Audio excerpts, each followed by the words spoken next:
உடல் மண்ணுக்கு உயிர் தமிழுக்கு அனைவருக்கும் வணக்கம். கூட்டு நோட்டு சிஎம் சீட்டு, விருந்துக்கு அழைத்த சீமான், விருந்தில் பங்கேற்பாரா விஜய் அப்படிங்கிற நியூஸ் இன்னைக்கு ஃபுல்லாவே பரவிட்டு இருக்கு. அதை பத்தி தான் இன்னைக்கு நம்ம பார்க்க போறோம். உங்க எல்லாத்துக்குமே தெரிஞ்சிருக்கும், நான் சொல்லிதான் தெரியணும்னு அவசியம் இல்லை.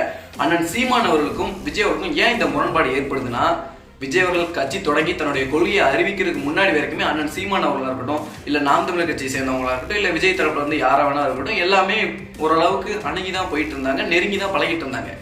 எப்போ இந்த பனிப்போர் வெடிக்க ஆரம்பிக்குதுன்னு பார்த்தீங்கன்னா, விஜய் அவர்கள் தன்னுடைய கட்சி முதல் மாநாட்டில் பார்த்தீங்கன்னா அவருடைய கொள்கையை வெளிப்படுத்தினாரு. அந்த கொள்கையில பல முரண்பாடுகள் அண்ணன் சீமான் அவர்களுக்கும் நாம் தமிழர் கட்சிக்கும் இருந்தது. அது மட்டும் இல்லாம அண்ணன் சீமான் அவர்களை விஜய் அவர்கள் மறைமுகமாக அந்த மேடையில விமர்சிச்சிருந்தாங்க. இதனாலதான் பாத்தீங்கன்னா, அந்த விமர்சிச்சதை கூட நீங்க விட்டுருங்க, விஜய் அவர்களுக்கும் அண்ணன் சீமான் அவர்களுக்கும் முரண்பாடே பெரியாரை இங்க அண்ணன் சீமான் அவர்கள் முடிவு கட்டணும் அப்படின்னு நினைக்கிறார். பெரியாருங்கிற ஒரு பொய்யான பின்பம், அதாவது பெரியார் பண்ணியிருக்காரு, பெரியார் மட்டும் பண்ணல அப்படிங்கிற அண்ணன் சீமான் அவர்கள் முன்னெடுக்கிறாங்க. ஆனா இந்த பக்கம் அப்படியே எதிர் திசையில பாத்தீங்கன்னா, விஜய் அவர்கள் பெரியார் தான் எங்களுடைய முதன்மை கொள்கை தலைவர் அப்படிங்கிறத முன்னிறுத்தினோடனே அண்ணன் சீமான் அவர்களுக்கு உண்மையாவே ஒரு கோபம் வரதான் செய்யும். ஏன்னா பெரியாருங்கிற ஒரு பிம்பத்தை நம்ம உடச்சிக்கிட்டு இருக்கும்போது ஒரு பிரபலமான நடிகர் மறுபடியும் வந்து அந்த பெரியார் பிம்பத்தை உயர்த்தும் போது உண்மையாவே யாருக்கா இருந்தாலும் கடுப்பாகும். இன்னும் சொல்ல போனா, விஜய் அவர்களும் சீமான் அவர்களும் நெருங்கி பழகியிருக்காங்க. அதாவது விஜய் அவர்கள் தரப்புல இருந்து பல முறை சீமான் அவர்கள் சந்திச்சிருக்காங்க. பல இப்ப இருக்க அரசியல் சூழலில் பல இதை பேசியிருக்காங்க. அப்படி பேசி ஆனால் சீமான் அவர்கள் விஜய் அவர்களுக்கு பல அறிவுகளை கொடுத்துமே இப்படி பண்ணவுமே அடுத்த ஓரிரு நாட்கள் ஒரு மேடையில பேசும்போது விஜய் அவர்களை தரமான ஒரு செய்கை செஞ்சிருந்தாரு. உங்க எல்லாத்துக்குமே நல்லாவே தெரிஞ்சிருக்கும். சரி, அதெல்லாம் விடுங்க. இப்ப ஏன் இந்த ஒரு குறிப்பிட்ட ஒரு அட்டை படம் வெளிவரணும்? கூட்டு நோட்டு சிஎம் சீட்டு, விருந்துக்கு அழைத்த சீமான், விருந்தில் பங்கேற்பாரா விஜய் அப்படிங்கிற ஒரு அட்டை படம் ஏன் வெளியாகுதுன்னு பார்த்தீங்கன்னா, ஒரு 4 நாட்களுக்கு முன்னாடி விஜய் அவர்கள் தரப்புல இருந்து அண்ணன் சீமான் அவர்கள், அதாவது விஜய் அவர்கள் தரப்புல இருந்து 2 பேரும், அண்ணன் சீமான் அவர்கள் தரப்புல இருந்து 2 பேரும் அதாவது சந்திச்சிருக்காக ஒரு தகவல் வெளியிருந்தது. அந்த சந்திப்புல கூட்டணி பேச்சுவார்த்தையில் நடந்திருக்கலாம் அப்படிங்கிற ஒரு செய்தி வெளிவருது. அந்த கூட்டணி பேச்சுவார்த்தையில அண்ணன் சீமான் அவர்கள் தரப்புல இருந்து 150 தொகுதிகள் கேட்டிருக்காங்க. அதே மாதிரி காங்கிரஸ்ங்கிற கட்சியை கூட்டணியே வைக்கக்கூடாது அப்படின்னு சொல்லியிருக்காங்க. ஏன்னா உங்க எல்லாத்துக்குமே தெரிஞ்சிருக்கும், நம்மளுடைய ரத்த உறவுகள் ஈழத்தமிழர்கள் பல லட்சம் பேர் இறந்து போனாங்க அந்த போர்ல. அந்த போர் நடக்கும்போது வேடிக்கை பார்த்துட்டு இருந்த ஒரு கட்சி, ஒரு அரசாங்கம் தான் காங்கிரஸ் அரசாங்கம். அதற்காக அந்த கட்சி கூட்டணியில் இருந்தா நம்மளெல்லாம் கூட்டணிகளாக வர முடியாதுப்பா அப்படின்னு அண்ணன் சீமான் அவர்கள் தரப்புல இருந்து சொல்லிட்டு ஒரு தகவல் வெளியாகுது. இந்த தகவல் வெளிவந்தவுடனே நாம் தமிழர் கட்சியை சார்ந்த உறவுகள் எல்லாருமே பார்த்தீங்கன்னா விஜய் அவர்களை கலாய்க்க ஆரம்பிச்சிட்டாங்க.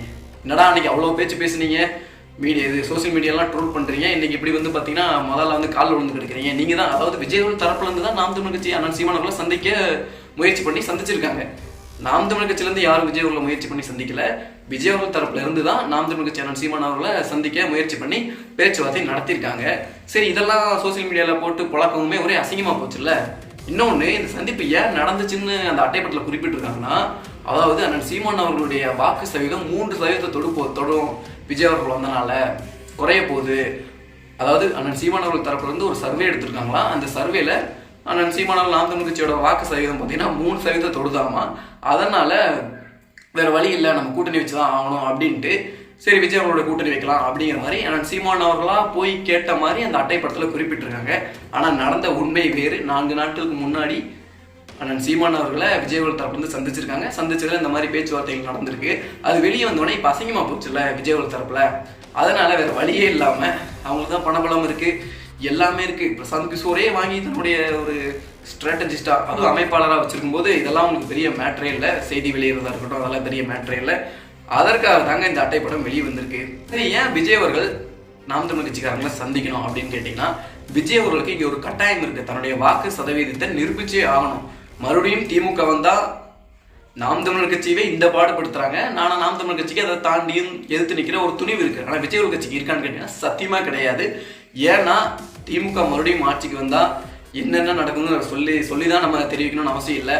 பல கட்சிக்காரங்களை வாங்குவாங்க, என்ன வேணாலும் பண்ணுவாங்க அவங்களால. ஏன்னா இப்பயே இந்த ஆட்டம் ஆடுறாங்க, நாளைக்கு அடுத்த வருஷமும் அவங்க ஜெயிச்சுட்டாங்கன்னா சொல்லவா வேணும் அப்படிங்கிற பயம் பொதுவாக எல்லாத்துக்குமே இருக்கும். அதே மாதிரி விஜய் அவர்கள் தரப்புல இருக்கு. இந்த முதல் முறை நம்ம தேர்தலில் இருக்கிறோம், நம்ம வெற்றி பெறணும் அப்படிங்கிற ஒரு முனைப்போட எங்கெங்கெல்லாம் கூட்டணி பேச்சுவார்த்தை நடத்த முடியுமோ அங்கெங்கெல்லாம் நடத்துறாங்க. அதிமுக பக்கம் போறதாக இருக்கு. அதிமுக போனா ஆனா விஜய் அவர்களால் முதல்வர் வேட்பாளராக நிற்க முடியாது. அதனால தான் காத்துக்கிட்டு இருக்காங்க. நீங்க ஜூலை மாதம் வரை வெயிட் பண்ணுங்க அப்படிங்கிற சொன்னதாகவும் ஒரு தகவல் வெளிவந்திருக்கு.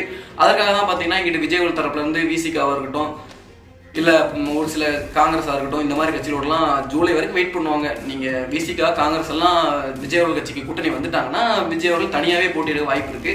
இல்லைன்னா அதிமுக பக்கம் போக வாய்ப்பு இருக்கு. நான் என்ன நினைக்கிறேன்னா திமுக மறுபடியும் வரக்கூடாதுன்னு நினைக்கிறேன். ஏதோ நம்மளால முடியலப்பா. சரி, இது இல்லாமல் ஒரு புதிய தகவல் வந்திருக்கு. அண்ணன் சீமான் அவர்களும் அதிமுகவோட சேர போறாங்க, அவர் மேடையில் பேசின பேச்செல்லாம் இப்போ இருக்கு அப்படின்னு ஒரு குறிப்பிட்ட தகவல் வெளிவந்திருக்கு. எது இருந்தாலும் நமக்கு சந்தோஷம் தான். ஆக மொத்தம் இந்த திமுக இதோட ஒழியணும், புது கட்சி ஒரு ஆட்சிக்கு வரணும். தமிழ்நாட்டுக்கு ஒரு இது வரைக்கும் இல்லாத, இதாவது இந்த கடந்த 5 வருஷமும் இல்லாத ஒரு நல்ல ஒரு புதிய ஆட்சியை கூட்டணி வைக்க போறாங்களா இல்லையா அப்படிங்கிறத அண்ணன் சீமான் அவர்கள் தான் முடிவெடுப்பாங்க. இன்னும் காலம் நமக்கு இருக்கு, கிட்டத்தட்ட 1 வருடங்கள் இருக்கு. அந்த 1 வருடத்துக்குள்ள காட்சிகள் மாறும், காலங்கள் மாறும், என்ன வேணாலும் மாறலாம். ஆக மொத்தம் இந்த திமுக மாறணும், அதுதான் இங்க ரொம்ப முக்கியம்.